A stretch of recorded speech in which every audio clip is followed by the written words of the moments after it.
ओम शांति। 7 मार्च 2023। ईश्वरीय ज्ञान। आज की मुरली। मीठे बच्चे, विजय रत्न बनने के लिए जीते जी मरकर देही अभिमानी बन बाप के गले का हार बनने का पुरुषार्थ करो। प्रश्न: सुदर्शन चक्र का राज स्पष्ट होते हुए भी बच्चों में धारणा नंबरवार होती है, क्यों? उत्तर: क्योंकि यह ड्रामा बहुत कायदे अनुसार बना हुआ है।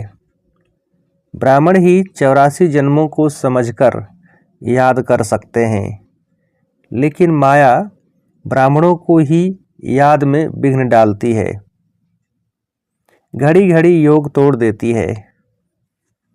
अगर एक समान धारणा हो जाए, सब सहज पास हो जाए, तो लाखों की माला बन जाए। इसलिए राजधानी स्थापन होने के कारण नंबरवार धारणा होती है। गीत: मरना तेरी गली में, जीना तेरी गली में। ओम शांति। बच्चों ने गीत सुना। यह है मरजीवेपन का जन्म। मनुष्य जब शरीर छोड़ते हैं तो दुनिया मिट जाती है। आत्मा अलग हो जाती है तो न मामा न चाचा कुछ भी नहीं रहते।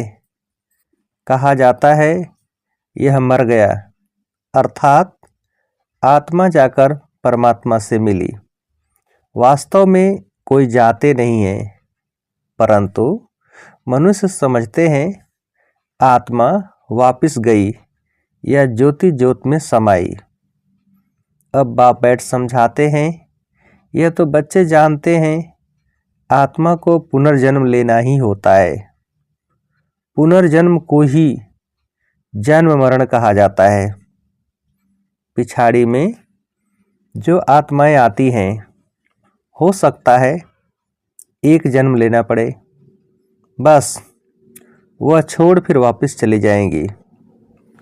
पुनर्जन्म लेने का भी बड़ा भारी हिसाब किताब है। करोड़ों मनुष्य हैं, एक एक का विस्तार तो नहीं बता सकेंगे। अब तुम बच्चे कहते हो, हे बाबा, हमारे देह के जो भी संबंध हैं वे सब त्याग, अब हम तुम्हारे गले का हार बनने आए हैं, अर्थात जीते जी आपका होने आए हैं। पुरुषार्थ तो शरीर के साथ करना पड़ेगा, अकेली आत्मा तो पुरुषार्थ कर न सके। बाप बैठ समझाते हैं, जब रुद्र यज्ञ रचते हैं तो वहाँ शिव का चित्र बड़ा मिट्टी का बनाते हैं और अनेक शालिग्राम के चित्र मिट्टी के बनाते हैं। अब वह कौन से शालिग्राम हैं जो बनाकर और फिर उनकी पूजा करते हैं? शिव को तो समझेंगे कि यह परमपिता परमात्मा है, शिव को मुख्य रखते हैं। आत्माएं तो ढेर हैं, तो वे भी शालिग्राम बहुत बनाते हैं। 10,000 अथवा 1,00,000 भी शालिग्राम बनाते हैं। रोज बनाया और तोड़ा, फिर बनाया, बड़ी मेहनत लगती है। अब वह न पुजारी न यज्ञ रचने वाले ही जानते हैं कि यह कौन है। क्या इतनी सब आत्माएं पूजनीय लायक है? नहीं। अच्छा समझो, भारतवासियों के 33 करोड़ शालिग्राम बनाए, वह भी हो नहीं सकता, क्योंकि सभी तो बाप को मदद देते नहीं। ये बड़ी गुह्य बातें हैं समझने की। 4-5 लाख रुपया खर्च करते हैं रुद्र यज्ञ रचने में। अच्छा, अब शिव तो परम पिता परमात्मा ठीक है, बाकी शालिग्राम इतने सब कौन से बच्चे हैं जो पूजे जाते हैं? इस समय तुम बच्चे ही बाप को जानते हो और मददगार बनते हो। प्रजा भी तो मदद करती है ना। शिव बाबा को जो याद करते हैं वह स्वर्ग में तो आ जाएंगे। भल ज्ञान किसको न भी दें तो भी स्वर्ग में आ जाएंगे। वह तो कितने ढेर होंगे, परंतु मुख्य 108 है। मम्मा भी देखो कितनी जबरदस्त रत्न है, कितनी पूजा होती है। अब तुम बच्चों को देही अभिमानी जरूर बनना है। जन्म जन्मांतर तुम देह अभिमानी रहे हो। कोई भी मनुष्य ऐसे नहीं कहेगा कि मैं आत्मा परम पिता परमात्मा की संतान हूँ। संतान है तो उनकी पूरी बायोग्राफी मालूम होनी चाहिए। पारलौकिक बाप की बायोग्राफी बड़ी जबरदस्त है। तो बच्चे कहते हैं, अब जीते जी मरकर बाबा हम आपके गले का हार जरूर बनेंगे। आत्माओं की भी बड़ी बड़ी माला है, वैसे ही फिर मनुष्य सृष्टि की बड़े से बड़ी माला है। प्रजापिता ब्रह्मा है मुख्य। इनको आदम आदिदेव महावीर भी कहते हैं। अब ये बड़ी गुह्य बातें हैं। तुम समझते हो हम सब आत्माएं एक निराकार बाप की संतान हैं और यह मनुष्य सृष्टि का सारा सिजरा है, जिसको जीनोलॉजिकल ट्री कहा जाता है। जैसे सरनेम होता है ना, अग्रवाल, फिर उनके बच्चे पोतरे अग्रवाल ही होंगे। सिजरा बनाते हैं ना, एक से फिर बढ़ते बढ़ते बड़ा झाड़ हो जाता है। जो भी आत्माएं हैं वह शिव बाबा के गले का हार है। वह तो अविनाशी है। प्रजापिता ब्रह्मा भी तो है। नहीं, नई दुनिया कैसे रची जाती है? क्या प्रलय हो जाती है? नहीं, दुनिया तो कायम है। सिर्फ जब पुरानी होती है तो बाप आकर उनको नया बनाते हैं। अभी तुम समझते हो हम नए थे। हमारी आत्मा पवित्र नई थी, प्योर सोना थी। उनसे फिर हम आत्माओं को जेवर यानी शरीर भी सोना मिला। उसको काया कल्पतरु कहते हैं। यहाँ तो मनुष्यों की एवरेज आयु 40-45 वर्ष रहती है। कोई की करके 100 वर्ष होती है। वहाँ तो तुम्हारी आयु एवरेज 125 वर्ष से कम होती नहीं। तुम्हारी आयु कल्प वृक्ष समान बनाते हैं। कभी अकाले मृत्यु नहीं होगी। तुम आत्माएं शिव बाबा के बच्चे हो। ब्रह्मा द्वारा जरूर ब्राह्मण पैदा होंगे, उनसे फिर प्रजा रची जाती है। पहले पहले तुम ब्राह्मण बनते हो। ब्रह्मा मुख वंशावली। शिव बाबा तो एक है, फिर माता कहाँ? यह बड़ा गुह्य राज है। मैं इन द्वारा आकर तुम बच्चों को एडाप्ट करता हूँ। तो तुम पुरानी दुनिया से जीते जी मरते हो। वह जो एडाप्ट करते हैं वह धन देने के लिए करते हैं। बाप एडाप्ट करते हैं स्वर्ग का वर्षा देने के लिए, लायक बनाते हैं, साथ में ले जाएंगे। इसलिए इस पुरानी दुनिया से जीते जी मरना है। गृहस्थ व्यवहार में रहते पवित्र बन बाप का बनना है। हम वहाँ के रहने वाले हैं। फिर सतयुग में सुख का पाठ बजाया। यह बातें बाप समझाते हैं, शास्त्रों में तो है नहीं। अब बाप बैठ तुम आत्माओं को पवित्र बनाते हैं, आत्मा की मैल निकालते हैं। तुमको ज्ञान का तीसरा नेत्र मिलता है। उन्होंने फिर तीजरी की कथा बैठ बनाई है। वास्तव में बात यहाँ की है। तुमको ब्रह्मांड से लेकर सारे सृष्टि के आदि मध्य अंत का सारा समाचार मिल जाता है। बाप एक ही बार आकर समझाते हैं। सन्यासी तो पुनर्जन्म लेते रहते हैं। यह तो आया और बच्चों को पढ़ाया, बस। यह तो नई बात हो जाती है। शास्त्रों में यह बातें हैं नहीं। यह बहुत बड़े से बड़ा कॉलेज है। कायदा है 1 हफ्ता तो अच्छी रीति समझना पड़े, भट्ठी में बैठना पड़े, गीता का पाठ अथवा भागवत का पाठ भी 1 हफ्ता रखते हैं तो 7 रोज भट्ठी में बैठना पड़े। विकारी तो सभी हैं, भले सन्यासी घर बार छोड़ निर्विकारी बनते हैं, फिर भी जन्म विकार से लेकर फिर निर्विकारी बनने के लिए सन्यास करते हैं।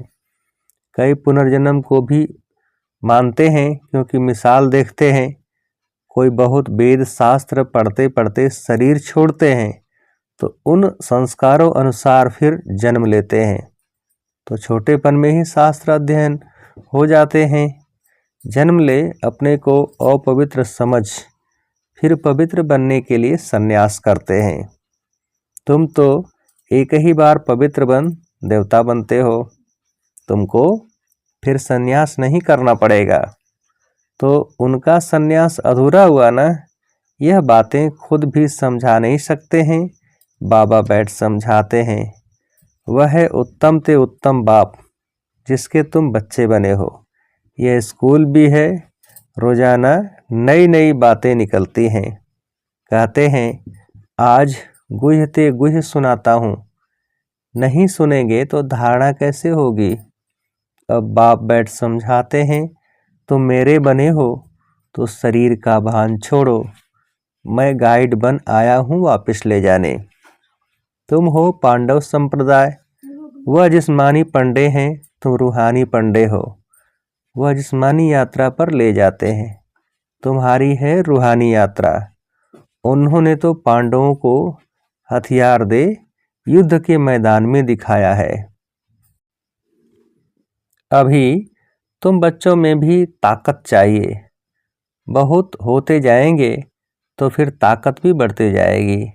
तो बाप बैठ समझाते हैं कि मैंने तुमको गोद में लिया है इस ब्रह्मा द्वारा, इसलिए इनको माता पिता कहा जाता है। यह तो सब कहते हैं तो माता पिता हम बालक तेरे। अच्छा, उनको तो गॉड फादर कहा जाता है, गॉड मदर तो नहीं कहा जाता। तो मदर कैसे कहते? मनुष्य फिर जगदम्बा को मदर समझ लेते हैं, परंतु नहीं, उनके भी माता पिता हैं। उनकी माता भला कौन सी है? ये बड़ी गुह्य बातें हैं। गायन तो है, परंतु सिद्ध कर कौन समझाए। तुम जानते हो यह माता पिता है, पहले है माता। बरोबर तुमको इस ब्रह्मा माता के पास पहले आना पड़े, इनमें प्रवेश कर तुमको एडॉप्ट करता हूँ, इसलिए यह माता पिता ठहरे। यह बातें कोई शास्त्र में नहीं है, यह बाप बैठ समझाते हैं कैसे तुम मुख वंशावली बनते हो। मैं ब्रह्मा मुख से तुमको रचता हूँ। कोई राजा है, कहेंगे मुख से तुमको कहता हूँ तुम मेरे हो, यह आत्मा कहती है, परंतु उनको फिर भी माता पिता नहीं कहेंगे।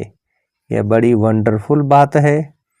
तुम जानते हो हम शिव बाबा के बने हैं, तो यह देह का भान छोड़ना पड़े। अपने को आत्मा और शरीरी समझना मेहनत का काम है। इसको कहा ही जाता है राजयोग और ज्ञान, दोनों अक्षर आते हैं। मनुष्य जब मरते हैं तो उनको कहते हैं राम राम कहो, या गुरु लोग अपना नाम दे देते हैं। गुरु मर जाता है तो फिर उनके बच्चे को गुरु कर देते हैं। यहाँ तो बाप जाएंगे तो सभी को जाना है। यह मृत्यु लोक का अंतिम जन्म है। बाबा हमको अमर लोक में ले जाते हैं, वाया मुक्ति धाम जाना है। यह भी समझाया जाता है जब विनाश होता है तो यह कलयुग का पुर नीचे चला जाता है, सतयुग ऊपर आ जाता है। बाकी कोई समुद्र के अंदर नहीं चले जाते हैं। यहाँ तुम बच्चे सागर के पास आते हो रिफ्रेश होने, यहाँ तुम सम्मुख ज्ञान डांस देखते हो। दिखाते हैं गोप गोपियों ने कृष्ण को डांस कराई। यह बात इस समय की है। चात्रक बच्चों के सामने बाप की मुरली चलती है।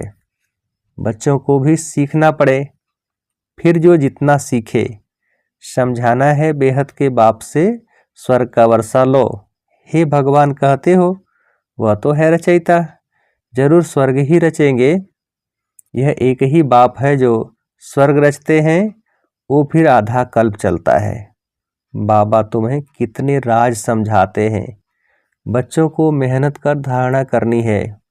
सुदर्शन चक्र का राज भी बाबा ने कितना साफ बताया है। 84 जन्मों के चक्र को ब्राह्मण ही याद कर सकते हैं। यह है बुद्धि का योग लगाकर चक्र को याद करना। परंतु माया घड़ी घड़ी योग तोड़ देती है, विघ्न डालती है। सहज हो तो फिर सब पास कर लें, लाखों की माला बन जाए। यह तो ड्रामा ही कायदे अनुसार है। मुख्य है 8, उनमें फर्क नहीं पड़ सकता। त्रेता के अंत में जितने प्रिंस प्रिंसेज हैं, सभी मिलकर जरूर यहाँ ही पढ़ते होंगे। प्रजा भी पढ़ती होगी। यहाँ ही किंगडम स्थापन होती है। बाप ही किंगडम स्थापन करते हैं और कोई प्रिसेप्टर किंगडम नहीं स्थापन करते। ये बड़ी वंडरफुल राज है। सतयुग में लक्ष्मी नारायण का राज्य कहाँ से आया? कलयुग में तो रजाई है नहीं। अनेक धर्म हैं, भारतवासी कंगाल हैं। कलयुग की रात पूरी हो, दिन शुरू हुआ और बादशाही चली। यह क्या हुआ? अल्लाह अवलदीन का खेल दिखाते हैं ना, तो कारून के खजाने निकल आते हैं। तुम सेकंड में दिव्य दृष्टि से वैकुंठ दिखाते हो। अच्छा, माता पिता, बाप दादा, बच्चे, सारी फैमिली इकट्ठी बैठी है। मीठे मीठे सिकिलधे बच्चों प्रति माता पिता, बाप दादा का याद प्यार और गुड मॉर्निंग। रूहानी बाप की रूहानी बच्चों को नमस्ते। हम रूहानी बच्चों की रूहानी बाप को नमस्ते। धारणा के लिए मुख्य सार। पहली पॉइंट, बाप समान सभी को रिफ्रेश करने की सेवा करनी है। चात्रक बन ज्ञान डांस करनी है और करानी है। दूसरी पॉइंट, इस शरीर का भान छोड़ पुरानी दुनिया से जीते जी मरना है। अशरीरी रहने का अभ्यास करना है। स्वयं को स्वर्ग के वर्षे का लायक भी बनाना है। वरदान, होली के अर्थ स्वरूप में स्थित हो। सच्ची होली मनाने वाले हाईएस्ट होलीएस्ट भव। होली के अर्थ स्वरूप में स्थित हो। सच्ची होली मनाने वाले हाईएस्ट होलीएस्ट भव। होली अर्थात जो कुछ हुआ वह हो गया, हो लिया। जो सीन होली अर्थात बीत गई, बीती को बीती करने के लिए सदा ड्रामा की ढाल को यूज करो। होली का रंग पक्का तभी लगता है जब हर वक्त याद रहता कि होली, जो बीता हो गया। वह कभी ड्रामा की कोई भी सीन देखते, क्यों, क्या, कैसे, इन प्रश्नों में उलझते नहीं। सदा ज्ञान मंथन कर अपनी होलीएस्ट और हाईएस्ट स्टेज बना लेते हैं। स्लोगन, सबसे बड़े धनवान वह हैं जिनके पास पवित्रता का सर्वश्रेष्ठ खजाना है। सबसे बड़े धनवान वह हैं जिनके पास पवित्रता का सर्वश्रेष्ठ खजाना है। अच्छा, ओम शांति।